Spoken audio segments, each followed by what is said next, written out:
अस्सलाम वालेकुम वरहमतुल्लाहि वबरकातुहू। Welcome back to my YouTube channel. जैसे कि आपको पता ही है कि कल एग्ज़ाम होने वाला है बीएससी नर्सिंग, बीएससी पैरामेडिकल या टेक्नोलॉजी कोर्स की, जो कि 2024 का एग्ज़ाम होने वाला है कल।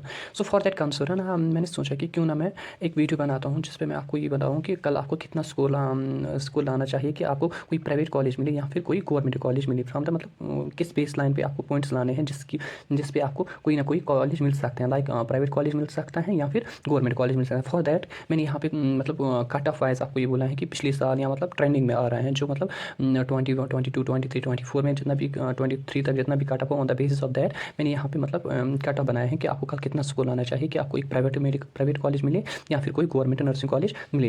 आप यहाँ पे देख सकते हो, फर्स्टली मैंने यहाँ पे हेडिंग देख सकते हो कि यहाँ पे मैंने लिखा है सेफ स्कोर टुमारो एग्जाम के लिए कि आपको कोई प्राइवेट कॉलेज मिले या फिर कोई गवर्नमेंट कॉलेज मिले। किन किन कोर्सेज में, लाइक बीएससी नर्सिंग होता है आपका, या फिर बीएससी पैरामेडिकल होता है, या फिर टेक्नोलॉजी कोर्सेज होता है। अगर हम फर्स्ट बात करेंगे बीएससी नर्सिंग की, तो कल आपका एग्जाम है, तो आप ये मान के चलो कि जो भी ओपन मेरिट के स्टूडेंट्स हैं फॉर गवर्नमेंट कॉलेज के लिए उनको क्या स्कोर कल मतलब करना चाहिए कि उनको एक गवर्नमेंट कॉलेज मिली। अगर हम बात करेंगे गवर्नमेंट मतलब ओपन मेरिट स्टूडेंट्स की फॉर बोथ बॉयज़ और गर्ल्स, अगर आपका कल स्कोर आ रहा है 75+, तो आप ये मान के चलो कि आपको जम्मू साइड कोई ना कोई गवर्नमेंट कॉलेज मिलेगा। या फिर अगर आपको 80+ पॉइंट्स आ रहे हैं, इवन कि 70, 77, 78, 79 इस रेंज में आपके पॉइंट्स आ रहे हैं कल, तो आप मान के चलो आपको कश्मीर में कोई ना कोई कॉलेज मिलेगा। वो बात अलग है कि फिर मैं आपको बताऊँगा जिसके हाई पॉइंट्स होंगे on the base of that हम प्रेफरेंस में देते हैं। जो भी यहाँ पे नर्सिंग कॉलेज अच्छे होते हैं तो वो मतलब ऑन द बेस ऑफ के हाई पॉइंट्स होंगे, on the base of that वो कॉलेज फिर मिलते हैं। यहाँ पे मैं आपको एक मतलब पॉइंट ऑफ व्यू दे रहा हूँ कि कल आपको कितने पॉइंट्स लाने चाहिए कि आपको एक मतलब गवर्नमेंट कॉलेज मिले ही मिले, वो फिर क्यों कश्मीर में ना मिले या फिर कहाँ मतलब जम्मू साइड भी ना मिले। तो अगर हम यहाँ पे प्राइवेट कॉलेज की बात करेंगे मतलब ओपन मेरिट के लिए भी अगर आपके 30 पॉइंट्स प्लस बन रहे हैं कि उतना ही काट ऑफ जाता है। मतलब फिर अगर थर्ड राउंड भी होगा या सेकंड, स्पेशली यहाँ पे जेके यूपी में बस फ्रॉम द लास्ट 3 ईयर्स बस 2 ही राउंड्स हो रहे हैं, मतलब काउंसलिंग के बस 2 राउंड्स हो रहे हैं। दैट मीन्स कि यहाँ पे पहले जो थर्ड राउंड होता था, फिर इवन कि मॉप अप राउंड भी होता था, अब ऐसा कुछ नहीं है क्योंकि टाइम बहुत मतलब एक्सीड होता है ड्यूरिंग दिस काउंसलिंग। अगर हम यहाँ पे प्राइवेट कॉलेज की बात करेंगे तो कल जिसके भी 30+ पॉइंट्स आ रहे हैं उसको प्राइवेट कॉलेज मिलेगा। फॉर बहुत बीएससी नर्सिंग के लिए भी या पैरामेडिकल के लिए उनका काटा बहुत कम जाता है क्योंकि यहाँ पे बहुत प्राइवेट कॉलेजेस हैं और उनकी फ़ी भी बहुत ज़्यादा है। बट ये भी एक मतलब एक खुशी की बात है कि जो प्राइवेट कॉलेज का फ़ी है वो अब सेम हुआ है। दैट मीन्स 75,000 आपको पर ईयर देना होगा। ये मतलब नोटिस निकली है कि अब इनका फ़ी मतलब इनकी फ़ी में वेरिएशन नहीं होगी। दैट मीन्स डिफरेंट जो यहाँ पे प्राइवेट कॉलेज होते हैं तो उनकी फ़ी में कुछ भी वेरिएशन नहीं होगी। लाइक दैट कि अगर आपको पता ही होगा कि कुछ प्राइवेट कॉलेज कल 1,20,000 लेते थे, कुछ 90,000, कुछ 80,000, कुछ 84,000। अब इनकी एक मतलब सेम फी रही है। दैट मीन्स कि 75,000 सबको मतलब पर ईयर देना होगा पर ईयर। अगर हम यहाँ पे बात करेंगे फिर मतलब बीएससी नर्सिंग में अगर कैटेगरीज होगी, जिन जिन स्टूडेंट्स के पास कैटेगरीज होंगे तो उनके लिए मैं सेफ स्कोर बोलूँगा कि कल उनके कितने पॉइंट्स होने चाहिए सो दैट उनको एक गवर्नमेंट कॉलेज मिले।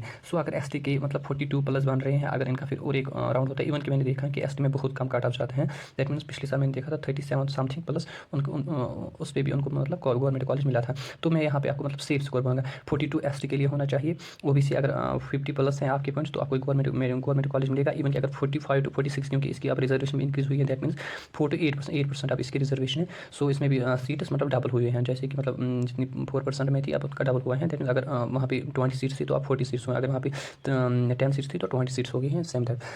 अगर आरबी की बात करेंगे, आरबी में कट ऑफ बहुत ही हाई जाता है, नर्सिंग में भी एज वेल एज अगर आप एमबीबीएस की बात करेंगे वहाँ पे भी कट ऑफ हाई जाता है क्योंकि इसमें बहुत सारे स्टूडेंट्स जो हैं वो बिलोंग करते हैं। अगर इनका 60+ कल पॉइंट्स आ रहे हैं तो इनको गवर्नमेंट कॉलेज मिलेगा। फिर अगर हम ईएलसी की बात करेंगे, इनका भी बहुत कम कट ऑफ जाता है, इवन कि 35+ भी इनका गवर्नमेंट के लिए कट ऑफ जाता है। अगर मैं सेफ स्कोर की बात करूँ तो 43+ आपको आना ही चाहिए कल।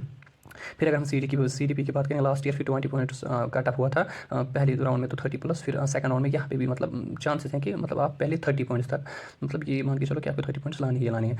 मतलब उन स्टूडेंट्स के लिए जिन्होंने कुछ पढ़ा ही नहीं होगा, इवन फिर भी वो चाहते हैं कि हम बीएससी नर्सिंग में एंटर करें या बीएससी पैरामेडिकल में, सेफ स्कोर उनके लिए ज़्यादा है।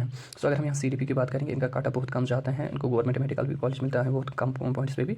अगर 20+ भी इनके पॉइंट्स होंगे इनको गवर्नमेंट कॉलेज मिलता है क्योंकि इसमें स्टूडेंट्स बहुत कम होते हैं। अगर हम पीडब्ल्यूडी की बात करें, डिपेंड करता है स्टूडेंट्स पे कितने स्टूडेंट्स होंगे और इवन कि वहाँ पे सीट्स भी इनके लिए रिजर्व होती हैं हर कॉलेज में। अगर इनकी मतलब 20 to 30 पॉइंट्स आ रहे हैं इनको वहाँ पे कॉलेज मिल सकते हैं। मतलब कि जितना भी काटा होगा उसी मतलब बॉर्डर लाइन पे अगर होगा उनका तो इनको कॉलेज मिलता है। अगर हम एसपी की बात करेंगे, यहाँ पे भी बहुत कम होता है। एसपी जो सपोर्ट्स कैटेगरी हैं स्टूडेंट्स की, उनको भी काट ऑफ बहुत कम जाता है। दैट मीन्स 20 अगर 25 26 अगर काट ऑफ 20 हुआ तो 26 27, अगर 30 हुआ तो 30+ जो जिनके भी पॉइंट्स होंगे तो उनको गवर्नमेंट कॉलेज मिलने के चांसेस नहीं उनको मिलता ही है। अगर हम जेकेपीएम की बात करेंगे तो इसकी रिजर्वेशन बहुत कम है तो इनका काट ऑफ हाई जाता है as compare to other categories. 50+ जिनके भी पॉइंट्स आ रही है तो वो मान के चलो कि उनको कॉलेज मिलने के चांसेस है। अगर हम ईडब्ल्यूएस की बात करें, ईडब्ल्यूएस भी मैंने अच्छे से नहीं देखा है, बट स्टिल मैं आपको ये बोलूँगा कि 50+ जिसके भी पॉइंट्स होंगे उनको गवर्नमेंट नर्सिंग कॉलेज का मिलने के चांसेस हैं। सो अगर हम यहाँ पे पैरामेडिकल की बात करेंगे, पैरामेडिकल में कम ही काट ऑफ जाता है as compare to BSc nursing. So अगर हम फिर भी यहाँ पे बात करेंगे गवर्नमेंट में, अगर ओपन मेरिट में 65 to 70 तक, जैसे भी ओपन मेरिट फॉर बॉयज़ या गर्ल्स के पॉइंट्स आ रहे हैं, तो मान के चलो उनको गवर्नमेंट कॉलेज मिलेगा ही। और अगर हम प्राइवेट की बात करेंगे, प्राइवेट में भी यही 30+ इनका भी सेम ही जाता है। अगर हम कैटेगरीज की बात करेंगे तो 40 to 50 मतलब फिर वेरिएशन करती हैं। जो जिन मैंने यहाँ पे कैटेगरीज का मतलब 50+ बोला, वो यहाँ पे मान के चलो उनका भी थोड़ा यहाँ पे इंक्रीज हुआ, दैट मीन्स 51, 52, 50, 55 की रेंज में। तो यहाँ पे मतलब ये मोस्टली किन कैटेगरीज के लिए लाइक ST होती हैं, ST, SC या ALC, CT, PJ, KPM या PWD, तो इनका काटा ही जाता है 40 to 50। और अगर ओपन मेरिट की बात करें तो 65 to 70 उन पर उनको गवर्नमेंट कॉलेज मिलता ही मिलता है, जम्मू से भी या कश्मीर में भी। So this was all about मतलब आपको कल क्या स्कोर लाना है कि आपको एक प्राइवेट को नर्सिंग कॉलेज मिले या फिर गवर्नमेंट नर्सिंग कॉलेज मिले। Thank you so much. Hope आपको ये जो वीडियो है वो इन्फॉर्मेटिव लगा होगा। Do let me know in comments.